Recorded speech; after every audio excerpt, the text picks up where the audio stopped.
Amen. On va prendre juste quelques minutes pour... je voulais partager quelques pensées que Dieu avait mis dans mon cœur. Tu vas mettre ta main sur ton cœur et tu vas prier pour un esprit de sagesse et de révélation dans la connaissance de Dieu. Est-ce que tu peux élever la voix et prier pour ça? Père, au nom suprême de Jésus, accorde-nous encore ce matin un esprit de sagesse et de révélation dans ta connaissance, Seigneur.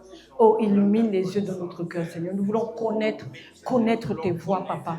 Discerner tes voies, connaître ta volonté, Seigneur. Au nom de Jésus. Oh Père, que ton nom soit exalté, que ton nom soit magnifié. Au nom de Jésus. Et moi, je prie, Père, au nom suprême de Jésus, je te rends grâce pour l'opportunité de dispenser éternellement, Dieu mon roi, la parole que tu as déposée dans mon cœur. Donne-moi de la dispenser avec intégrité, avec droiture, avec exactitude. Et là où mes mots ne sont pas éloquents, je prie que le Saint-Esprit amplifie mes propos. Au nom de Jésus, je m'élève maintenant contre toute divagation de pensée, toute forteresse, système de pensée qui s'élève en forteresse éternelle, mon Dieu, mon roi. Et je soumets toute pensée captive à l'obéissance de Christ. Je prends autorité contre toute divagation de pensée, tout esprit de somnolence, tout esprit de lourdeur, au nom suprême de Jésus. Je déclare et t'as vu que nous sommes concentrés pour écouter ta parole. Accompagne ta parole de signes et de prodiges, éternel, mon Dieu, mon roi, que même si je n'ai pas touché à quelque chose, Papa, que toi-même par le Saint-Esprit, tu donnes la réponse à chacun selon l'attente qui est dans le cœur. Au nom de Jésus, et que l'Assemblée dise 3 fois Amen. Amen, Amen, Amen. Tu peux t'asseoir royalement dans la présence de ton Seigneur et Sauveur, Jésus-Christ, avec bienséance et avec ordre. L'ordre dans le royaume de Dieu, c'est une loi. Qu'est-ce que j'ai dit? C'est un principe, c'est une loi. Ce n'est pas, c'est pas une option en fait. C'est une loi spirituelle. L'ordre dans la maison de Dieu est une loi spirituelle. C'est pourquoi, comme l'église de Corinthe, là, c'était des vrais désordonnés. Donc l'apôtre Paul, il a écrit, il a dit quoi? Mais que tout se fasse avec bienséance et avec ordre. On continue dans la suite des versets. Je vais vous expliquer. Ici, là, c'est David qui rassemble toute l'élite d'Israël. Il veut ramener l'arche de l'Alliance, d'accord, à Jérusalem. Qu'est-ce qu'il fait? La Bible dit que David rassembla encore toute l'élite d'Israël au nombre de 30 000 hommes. Et David, avec tout le peuple qui était auprès de lui, se mit en marche depuis Balé-Juda pour faire monter de là l'arche de Dieu, devant laquelle est invoqué le nom de l'Éternel des armées qui réside entre les chérubins au-dessus de l'arche. L'arche avait été abandonnée. Ça représentait la présence de Dieu. Tout le monde connaît ça. L'arche représentait la présence de Dieu. Elle avait été abandonnée du temps de Saul. Donc David maintenant prend. Il a une bonne intention. On est d'accord que c'est une bonne intention. Le cœur est bien, il est fervent. Il dit non, moi je veux aller récupérer l'arche. Je vais la ramener. Donc l'intention est comment? Est bonne. L'intention est comment? L'intention est bonne. On est d'accord. Pourquoi tu... C'est vrai, non? L'intention est... Il est fervent de cœur. C'est quelqu'un qui est zélé pour le Seigneur. Il dit non, je vais ramener l'arche. Et la Bible dit qu'il mit sur un char neuf l'arche de Dieu. Un char neuf, hein, tout était là. C'est-à-dire, il a pris le char neuf, il a pris l'arche et il l'emportait de la maison d'Abinadab sur la colline. Uza et Ajo, fils d'Abinadab, conduisaient le char neuf. Donc, il y avait un gars qui s'appelait Uza avec Ajo, et ils étaient en train de conduire le char tout neuf que David avait acheté. Waouh! Il l'emportait donc de la maison d'Abinadab sur la colline. Uza marchait à côté de l'arche de Dieu. Donc Uza, le même Uza qu'on a vu, il marchait à côté de l'arche de Dieu. Et Ajo allait devant l'arche. Donc lui, il était à côté et Ajo allait devant. D'accord? David et toute la maison d'Israël jouaient devant l'Éternel, toutes sortes d'instruments de bois, un peu comme notre frère Tony. Je ne sais pas, comment on appelle le truc là? Nous, on appelle ça le tam-tam, mais lui, il dit que ce n'est pas le tam-tam, c'est... Bref, le nom de ces trucs. Donc, il y avait toutes sortes d'instruments, c'est-à-dire des choses, machin. C'est-à-dire c'était une grande fête de bois, de cyprès, des harpes, des luttes, vraiment des tambourins. On cite même, la Bible est vraiment précise, les cymbales, donc tout était, voilà. Et la Bible dit maintenant que lorsqu'il fut arrivé à l'ère de Nacon, Uza étendit la main vers l'arche de Dieu et la saisit. Parce que les bœufs la faisaient pencher. Donc, ils étaient là sur les bœufs et tout. Les bœufs faisaient pencher. Donc, ils ont dit, moi, je tiens tellement à cette arche. J'envoie ma main, il ne faut pas que l'arche tombe. La colère, on lit ça ensemble. La colère de l'Éternel s'enflamma contre Uza et Dieu le frappa sur place à cause de sa faute. Question, c'était quoi sa faute? Hein? Tu as quoi? Il a touché? Je vais vous expliquer, parce que moi, c'est un truc qui m'a dérangé. Il faut que vous compreniez exactement. Parce que ce n'est pas que ça. Je vais vous expliquer. À cause de sa faute, Uza mourut là, près de l'âge. Moi, je dis non, mais Seigneur, comment? Et puis la Bible dit, oui, moi j'étais comme David. David fut irrité de ce que l'Éternel avait frappé Uza d'un tel châtiment. Et ce lieu a été appelé jusqu'à ce jour Pérez Uza. Uza, ce qu'il a fait était mauvais. Il a voulu étendre la main. Parce que l'arche était en train de tomber, les bœufs la faisaient pencher. Et l'Éternel, il a fait quoi? Continuez avec l'autre verset pour qu'on comprenne. Et vous allez comprendre pourquoi. Donc, in fine, ils ont eu peur. Enfin, qu'est-ce qui s'est passé après? Ils ont laissé l'arche chez un monsieur et l'arche a fait prospérer la maison, etc. Après, ils sont revenus maintenant une deuxième fois. David maintenant avait compris. Et on va lire la leçon que David a compris de ce qui s'est passé. David se bâtit encore des maisons dans la cité de David. Il prépara une place à l'arche de Dieu et dressa pour elle une tente. Alors David dit, l'arche de Dieu ne doit être portée que par... Qu'est-ce que j'ai dit? L'arche de Dieu ne doit être portée que par... Que par... Uza était lévite. Il était fils de qui? Voilà, le nom là. Voilà. Que les... Est-ce que vous voyez l'ordre? Est-ce que vous comprenez maintenant pourquoi Dieu a frappé? L'ordre. C'est-à-dire que ton intention peut être bonne, mais l'exécution, si elle est mauvaise, Dieu n'est pas dedans. Donc, tu peux prier pour la croissance d'une église, par exemple, mais si tu n'es pas ordonné, comme par exemple là, des fois, il y a des gens qui arrivent, tu leur dis, assieds-toi ici, ils te disent, non, je m'assois. Non. Il y a un ordre, en fait, dans la maison de Dieu. Quand on arrive dans... Je veux dire, il y a un certain ordre qu'on doit respecter. Dieu ne bénit pas le désordre. Il ne bénit pas l'émotion. C'est parce que David il s'est irrité, mais Dieu, tu t'irrites. Moi, j'ai châtié, en fait.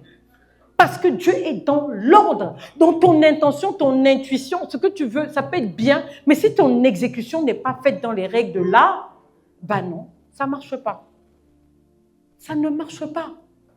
Parce que Dieu est un Dieu. Voilà. Et il dit, l'arche de Dieu ne doit... C'est David qui a compris, hein. Ne doit être porté que par les Lévites, car l'Éternel les a choisis pour porter l'arche de Dieu et pour en faire le service à toujours. Et c'était un ordre qu'il avait donné à Moïse. Et David a violé cette loi, malgré qu'il était fervent, malgré qu'il était content, mais Dieu ne bénit pas le désordre. Donc tu ne peux pas prier pour la croissance, par exemple, d'une église et tu fais les choses dans le désordre. Dieu ne multiplie pas le désordre. Il va multiplier ce qui est ordonné. On continue. Des fils de guerre, blabla. Non, on va passer. Hop, continue. Là, on parle de tous les gens. Il y avait beaucoup de gens. David les appela les sacrificateurs. En plus de ça, il a appelé les sacrificateurs Zadok et Abiathar et les Lévites Uriel, Asa, Joël, Shemara, Eliaël et Abinadab. Il leur dit, vous êtes les chefs des familles des Lévites. Sanctifiez-vous, vous et vos frères, et faites monter à la place que je lui ai préparée l'arche de l'Éternel du Dieu d'Israël, parce que vous n'y étiez pas la première fois. Vous avez compris maintenant?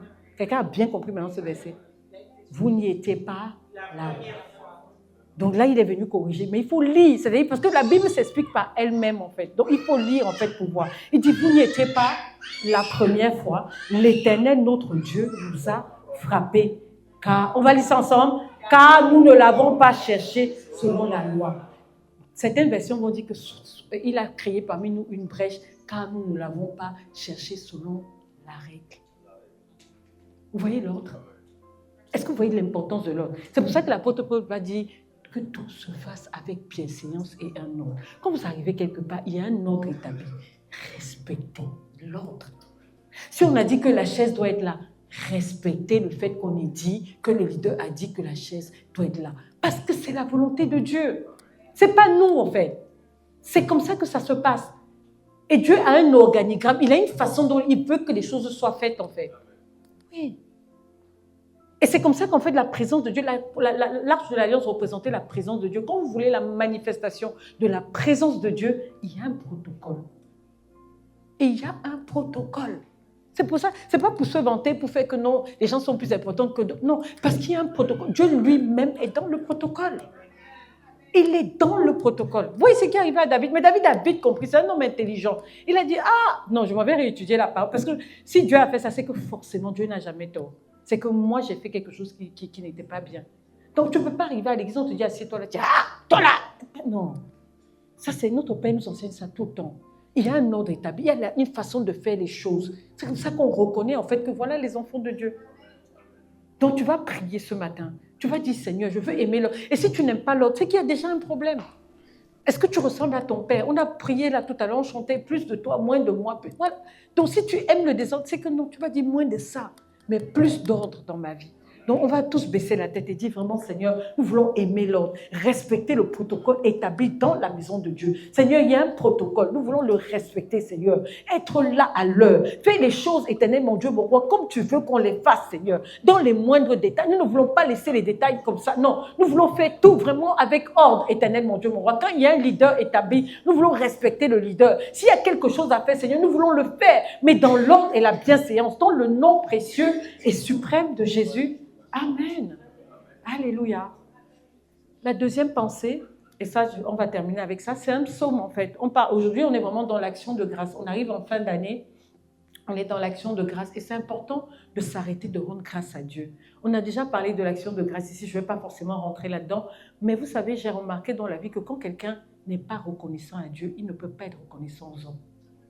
C'est pour ça que c'est important. Vous voyez, quand on dit rendez continuellement grâce, pour apprendre à être reconnaissant aux hommes, toi-même apprends déjà à être reconnaissant à Dieu. Il y a des personnes, si je leur demande, rends grâce à Dieu, ils vont même pas tellement, ça dit, ils pensent tellement au problème qu'ils n'arrivent même pas à ouvrir la voix pour dire que Seigneur, merci pour quelque chose. Mais il faut qu'on sorte de cette mentalité, en fait. Amen. Il ne faut pas toujours penser au truc mauvais. Il y a forcément quelque chose de bien. Et je vous ai déjà donné le secret ici. Prenez un cahier. 2026 va arriver. Partons de nouveau. Prends ton cahier, écris. Si c'est quelque chose dont tu étais content, tu t'es réjoui, écris. Parce que ça va t'aider à rendre grâce à Dieu à la fin de l'année. Sinon, tu vas oublier, en fait. Vous voyez? Donc là, on lit ensemble. Mon âme bénit l'Éternel. Que tout ce qui est en moi bénit son saint nom. On s'arrête là. Mon âme bénit l'Éternel. C'est-à-dire que tout part de l'âme. Comme notre Père dit, l'âme c'est le siège de la pensée. Tous les combats et les victoires, tu les remportes d'abord dans l'âme. Ça veut dire que ce n'est même pas automatique en fait. C'est pour ça qu'il va imposer à son âme, mon âme bénit l'Éternel. On a chanté là, oh mon âme bénit l'Éternel. C'est ça. Mon âme bénit l'Éternel. Mon âme bénit l'Éternel et n'oublie aucun de ses bienfaits. Parce que l'homme a tendance à oublier et à être pas reconnaissant. C'est pour ça qu'on ne doit pas oublier ses bienfaits. Et pour ne pas oublier, tu prends un carnet, tu notes. Seigneur, je veux me souvenir. Je veux toujours me rappeler que si je suis même dans cette église, il y a un homme qui a payé un prix. À 23 ans, il a quitté son pays. On ne peut pas venir gâter une œuvre qui a coûté 23 ans à quelqu'un qui a quitté son pays et a tout abandonné. Et en plus forte raison, celui qui a donné sa vie il y a 2000 ans à la croix. Cette œuvre-ci. Parce que tout ce que nous faisons, c'est la continuité de l'œuvre de la croix. Il a dit, oh, est-ce que tu avais moi? Il a fait une œuvre à la croix. Il a dit, tout est. Donc tout ce que nous faisons là, c'est la continuité de l'œuvre qui a été faite à la croix. Pour que nous puissions tous marcher dans la victoire de la croix. Donc on ne peut pas dire non. Dis Satan, tu ne passeras pas par moi pour détruire cette œuvre. Satan, tu ne passeras pas par moi pour détruire cette œuvre. Je refuse d'être un agent inconscient pour accomplir les desseins du diable sur la terre des hommes. Au nom de Jésus-Christ de Nazareth. Satan ne passera pas par toi. Dis à ton voisin, Satan ne passera pas par toi. C'est ça. Ni par moi. C'est ça. Donc, vous voyez, et n'oublie aucun de ses bienfaits. Donc, quand c'est la fin d'année comme ça, tu dois te rappeler, souviens-toi, rappelle-toi. Fais des exercices de rappel. J'ai essayé de faire ça hier. Tu te rappelles, Seigneur, je veux me souvenir que vraiment jusqu'ici, tu m'as soutenu. Jusqu'ici, tu as été avec moi. Jusqu'ici, voilà l'année même qui est passée. Même je ne sais même pas si mes enfants sont tombés malades. Seigneur, je te rends grâce. Oui, franchement, tu as la santé. Tu n'es même pas parti à l'hôpital. Il y a des gens qui dorment, qui sont à l'hôpital, qui n'ont même pas pu se lever. C'est pour ça que vous voyez pourquoi on loue le Seigneur. Comme on a loué, j'étais trop heureuse. Toute l'église, on a loué, on a dit, oh mon âme, oh mon âme. Ça, le Seigneur s'est réjoui. Et vous savez, quand vous vous réjouissez comme ça pour l'Éternel, il ajoute. Oh, tu n'as pas compris. Quand tu te mais quand même, attends, on a été fait à la ressemblance de Dieu, non? Quand quelqu'un vient te dire, je rends grâce à Dieu, tu n'es pas content? Je vais vous dire une chose. Je ne connais personne qui est immunisé contre l'honneur. Oh, tu n'as pas compris. Personne n'est immunisé. Il n'y a pas le vaccin de ça. Et il n'y a pas le vaccin. N'importe qui. Si tu veux faire sourire ton voisin, tu dis, j'aime trop comment. Quand tu fais même une discussion comme ça, les phrases que tu dis, ça me touche. Ah bon? Ah bon? Ah bon? Ah! Donc, imagine ton père, en fait. Que le petit truc comme ça, tu reviens, tu dis, Seigneur, merci. Oh là là. Regarde même parmi tes enfants, celui qui dit merci tout le temps. C'est pas à lui que tu donnes. Et il y en a qui sont malins chez moi, là, il y en a qui sont malins. Ah, merci. Oh maman, tu es la plus belle maman du monde. Oh vraiment, tu es ceci. Oh ma maman. Et tu sens, avant que tu descendes, tu as donné 50 €. Tu as donné. Vous voyez? C'est ça. Donc imaginez, on est des enfants devant notre Père. C'est ça. On doit continuellement rendre grâce. En fait, c'est un style de vie dans le royaume. On reconnaît les enfants de Dieu par ça. Et je vais vous dire que même quand vous le faites, il y a certains parmi vous, je ne sais pas si une semaine peut se passer sans qu'ils m'envoient des messages de reconnaissance.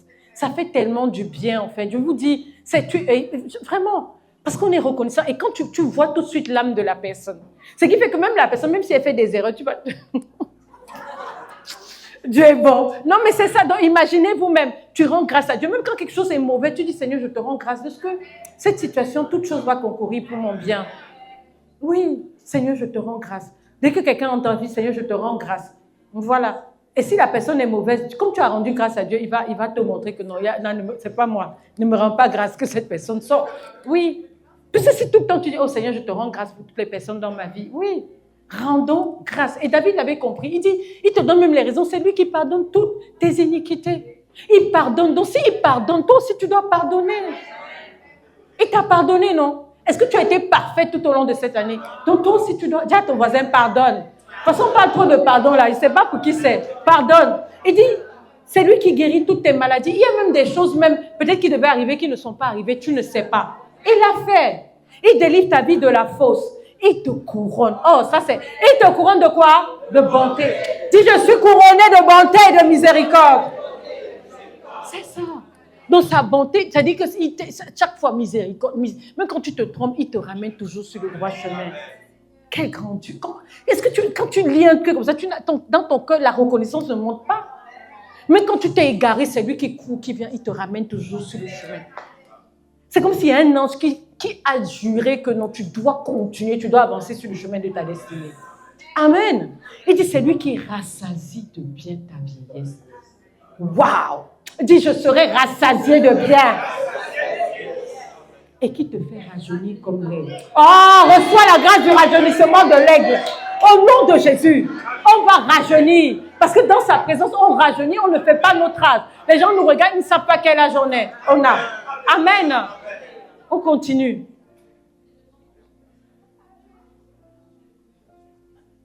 Ok, l'Éternel fait justice.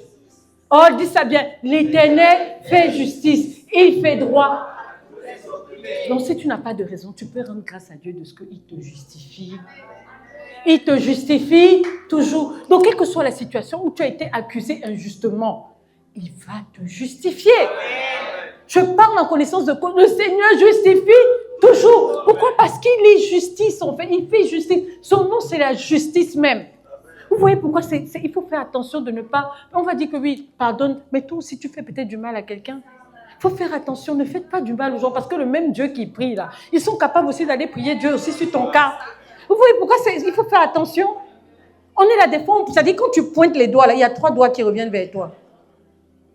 Ah, tu pointes sur quelqu'un, il y a 3. Toi-même, toi-même que tu fais ça. Et quand les gens viennent souvent se plaindre, je dis, pendant que tu es en train de le pointer là, il y a 3 qui sont, voilà. Quand tu refuses de pardonner, je dis, voilà. Voilà. L'orientation, même, voilà. Tu vois? Donc c'est ça, il dit qu'il fait justice. Donc c'est-à-dire que quelles que soient les situations dans lesquelles tu passes, le Seigneur te fera justice. Au nom de Jésus, il a manifesté ses voies à Moïse, ses œuvres aux enfants d'Israël. Vous voyez, il te montre même tes voies, ce que tu dois. Mais parce que des fois, on ne passe pas du temps pour lui demander, en fait. Or, si Dieu n'a pas été alpha, tu ne peux pas lui demander d'être oméga. Attends, il n'a pas été alpha de quelque chose. Toi, maintenant, tu l'appelles, tu dis que ce soit oméga. Recommence. Et souvent, il va te dire que non, recommence à 0. Mais oui, mais tu es obligé. Moïse, il a recommencé, il a cassé les tables, il a dit, ah, donc toi, tu penses que je vais juste revenir. Tu vas recommencer. Et c'est ça, hein. Dès que tu échoues à chaque palier, je vous ai dit que la vie est faite de tests. À chaque palier, quand tu échoues un test, tu reprends la classe à 0. Il n'y a pas de que, oh, je vais faire rattrapage. L'école de l'esprit. tu reprends la classe, tu redoubles. Voilà. Mais c'est ça. On peut pas, je veux dire, on ne peut pas faire les choses de Dieu à la manière du monde. Il y a un protocole, il y a un ordre, il y a des choses. C'est ça. Et il dit, il fait connaître ses voies. Donc, même les voies qu'il t'a fait connaître, il t'a fait échapper de plein de choses. Tu rends grâce à Dieu pour ça. Il dit, l'Éternel est miséricordieux et compatissant. Là où les hommes te condamnent, lui, il compatit. Tu lui rends grâce à Dieu pour ça. Lent à la colère et riche en bonté. Donc, ça veut dire que Dieu, il va te laisser, chaque fois, il va te dire, attention à telle chose, attention à telle chose. Mais si tu n'agis pas, à un moment, il sera obligé d'exposer. Et quand Dieu commence à exposer, ça veut dire que c'était déjà trop grave, en fait. Parce qu'il te laisse, il est lent à la colère, il est riche en bonté. Il te laisse le temps de te repentir. Et il ne conteste pas sans cesse. C'est nous, on conteste sans cesse. Oh non, pourquoi si, pourquoi ça? Lui, non. Il ne garde pas la colère à toujours. Donc, quand il a fait, il a oublié, en fait. Nous soyons aussi comme ça. Tu ne peux pas, chaque fois, oui, tu rappelles à quelqu'un, tu avais fait ça. Oh, tu es parti. Ah, qu'est-ce qu'il y a? Les fils aînés, là. Non, ce n'est pas ici. Les fils aînés. Il ne garde pas, il ne nous traite pas selon nos péchés. Il ne nous punit pas selon nos iniquités. Ça, tu peux déjà rendre grâce à Dieu. Tout ce que tu as fait, là, il ne t'a pas puni, il n'a rien fait. Nos erreurs. C'est pour ça que nous devons être aussi miséricordieux envers les autres. Mais autant les cieux sont élevés au-dessus de la terre, autant sa bonté est grande pour ceux qui le craignent. Donc quand tu le crains, il manifeste sa bonté. Parce qu'il y a des choses, tu vas dire, je ne peux pas faire parce que je crains Dieu. Et tu auras la bonté de l'Éternel. Amen. Il dit, autant l'Orient est éloigné de l'Occident, autant il éloigne de nous nos transgressions.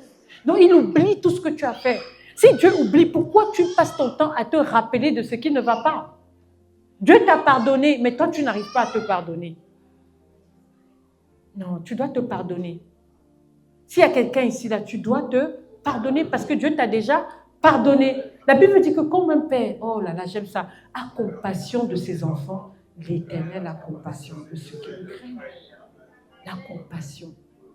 Tu te mets à la place de la personne, tu te dis non, cette personne-là, non, il faut qu'on fasse quelque chose. Vous voyez? Oui, pourquoi c'est important d'avoir la... Moi, j'ai beaucoup prié pour ça personnellement, d'avoir la compassion des gens. La compassion. Beaucoup, parce que ce n'est pas évident. Il y a des gens qui vont faire les choses, tu vas te demander, non, c'est pas possible. Tu te dis, mais est-ce qu'on vit dans le même monde? Est-ce qu'on écoute les mêmes enseignements? Non. Mais tu dois vraiment prier pour la compassion. Car il sait de quoi nous sommes formés. Donc, il reconnaît nos fébrilité en fait. Il se souvient que nous sommes poussière. L'homme, ses jours sont comme l'herbe. Il fleurit comme la fleur des champs. Voyez? On continue. Lorsque le vent passe sur elle, elle n'est plus et le lieu qu'elle occupait ne la reconnaît plus. Mais la bonté de l'Éternel dure à jamais pour ceux. Il a dit ça combien de fois? C'est au moins la 4e fois qu'on lit pour ceux qui le... Donc il y a un enseignement. Craignons Dieu. Si vous ne craignez pas les hommes, craignez Dieu. Il y a des choses qu'on ne fait pas parce qu'il y a des gens, des fois, tu te dis que tout... Après, tu dis que non, je crains Dieu. Tu restes calme. Sinon, heureusement que Dieu a... Vous voyez pourquoi c'est important le processus de transformation quand on donne sa vie à Christ? D'être transformé de l'intérieur. Parce que tu crains Dieu. C'est pas parce que tu as peur des gens que tu ne fais pas. C'est parce que tu crains Dieu. Amen. Et sa miséricorde pour les enfants. Oh, pour les enfants de leurs enfants.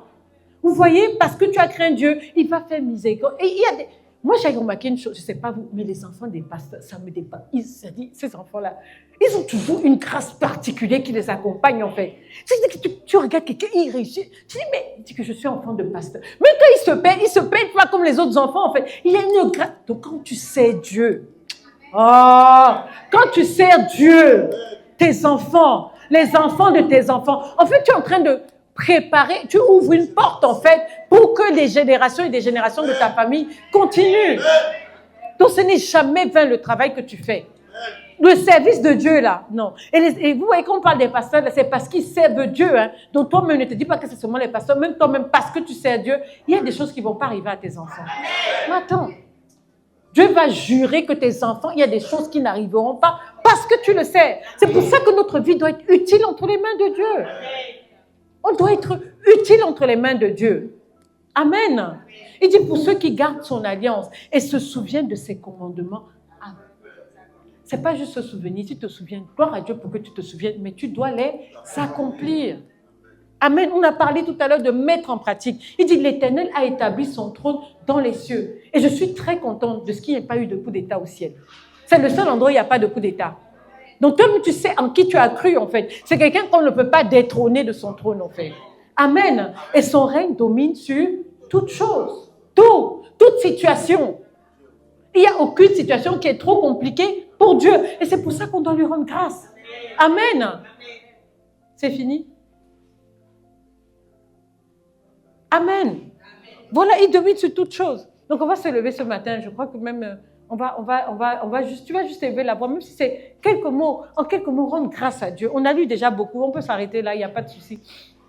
Et tu vas juste rendre grâce à Dieu, en fait, de tout ce qu'il fait dans ta vie, de ce qui te fait rajeunir comme l'aigle, de ce qu'il a fait tout au long de ta vie. Vraiment, élève ta voix et dis merci, Seigneur, pour cette année. Oh, Seigneur, nous voulons élever la voix ce matin. Papa, c'est avec un cœur rempli de reconnaissance que nous voulons te dire merci, Papa. Merci pour cette année. Merci pour les jours encore à venir. Merci parce que, Seigneur, cette année ne finira pas de ce que tu l'as accompli exactement, la surabondance divine dans les jours qui restent de cette année. Nous voulons te remercier pour l'autel Temple de la foi. Nous voulons te remercier pour Papa Raoul Wako. Nous voulons te remercier pour Maman Daniela, pour tout le corps pastoral, pour nos enfants, pour l'Église, Éternel, mon Dieu, mon roi, pour le corps de Christ. Nous voulons te dire merci, Éternel. Oh Papa, que ton nom soit exalté. Merci de nous avoir gardés. Merci de nous avoir protégés. Merci d'avoir été avec nous, Seigneur. Oh Seigneur, nous te disons merci. Papa, que ton nom soit exalté, que ton nom soit magnifié dans le nom précieux et suprême de Jésus-Christ. Amen, amen, amen et bon culte.